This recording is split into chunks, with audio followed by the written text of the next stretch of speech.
મહત્વના સમાચાર સામે નજર કરીશું તો ખેડૂત આંદોલનના મુદ્દે સુપ્રીમ કોર્ટમાં સુનાવણી હાથ ધરવામાં આવી છે। આ અંગે વાત કરીએ કે ખેડૂતોનું આંદોલન યથાવત છે, જેમાં સુપ્રીમ કોર્ટે શંભુ બોર્ડર ખોલવાની અરજી નકારી છે। ખેડૂતો દ્વારા પોતાના પડતર પ્રશ્નોને લઈને માંગ કરવામાં આવી છે અને આ સાથે જ આંદોલન પણ યથાવત છે। તો કોર્ટમાં શંભુ બોર્ડરની અરજી અગાઉથી જ છે। અરજીકર્તાએ શંભુ બોર્ડર ખાલી કરવાની અરજી કરી હતી, તો હાલ તો અરજી ફગાવી દેવામાં આવી છે। 300 દિવસથી ખેડૂતો શંભુ બોર્ડર પર આંદોલન કરી રહ્યા છે। ખેડૂતોનું આંદોલન પણ યથાવત છે। આ મુદ્દે ખેડૂત આંદોલનના મુદ્દે વાત કરીએ કે સુપ્રીમ કોર્ટમાં સુનાવણી હાથ ધરવામાં આવી હતી, જેમાં સુપ્રીમ કોર્ટે શંભુ બોર્ડર ખોલવાની અરજી નકારી કાઢી છે અને અગાઉ પણ ખેડૂતો દ્વારા અરજી કરવામાં આવી હતી, તેમજ કોર્ટમાં શંભુ બોર્ડરની અરજી અગાઉથી જ છે તેવું સુપ્રીમ કોર્ટનું કહેવું છે। આજ મુદ્દે અમારી સાથે અમારા સહયોગી કામેશ અમારી સાથે લાઈવ જોડાઈ ગયા છે। કામેશ, વાત કરીએ ખેડૂતોનું આંદોલન યથાવત, ફરી એક વખત અરજી કરવામાં આવી પરંતુ સુપ્રીમ કોર્ટે અરજી ફગાવી, શું હાલની અપડેટ?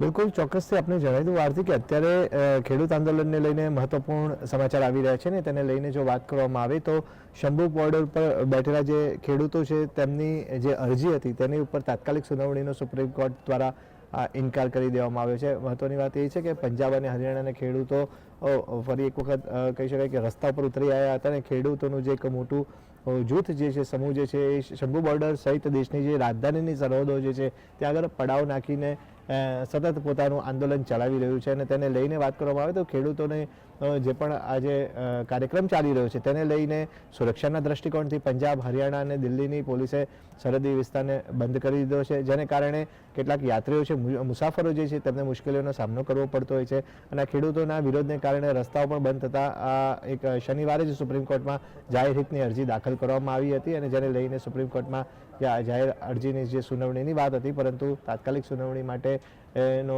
ઇનકાર સુપ્રીમ કોર્ટ દ્વારા કરી દેવામાં આવ્યો છે।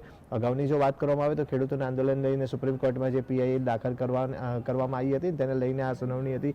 આ સુનાવણી જે પીઆઈએલની જો વાત કરવામાં આવે તો પંજાબમાં વિવિધ સ્થળોએ હાઈવે ઉપર કથિત રીતના જે પણ ખેડૂતો અને ખેડૂત સંગઠનો દ્વારા જેવી રીતના જે કાર્યક્રમ યોજવામાં આવી રહ્યા છે ને જેને લઈને જે રસ્તાઓ જે છે તેને સીધી અસર થઈ રહી છે અને જે દબાણો જે કહેવાય કે જે એક બાજુ વધી રહ્યા છે, બીજી બાજુ ખેડૂતોના કાર્યક્રમો આક્રમક રીતના ચાલી રહ્યા છે તેને લઈને જે મુસાફરો જે છે, જે યાત્રીઓ હોય છે જેમને અવરજવર કરવામાં પણ ઘણી તકલીફ પડતી હોય છે। જે અલગ અલગ આ જે હાઈવે જે છે ત્યાં આગળ પણ જે મુસાફરો આવતા જતા હોય છે તે લોકોને પણ તકલીફ પડી રહી હોય છે, તેને લઈને આ એક જાહેર રીતની અરજી કરવામાં આવી હતી। પરંતુ મહત્વની વાત એ છે કે અત્યારે જે શંભુ બોર્ડર ઉપર જે કિસાનો જે ખેડૂતો બેઠેલા છે તેમની જે અરજી છે તેને લઈને તાત્કાલિક સુનાવણીનો સુપ્રીમ કોર્ટે ઇનકાર કરી દીધો છે। જી આભાર કામેશ, અમારી સાથે જોડાવા બદલ સમગ્ર માહિતી આપવા બદલ।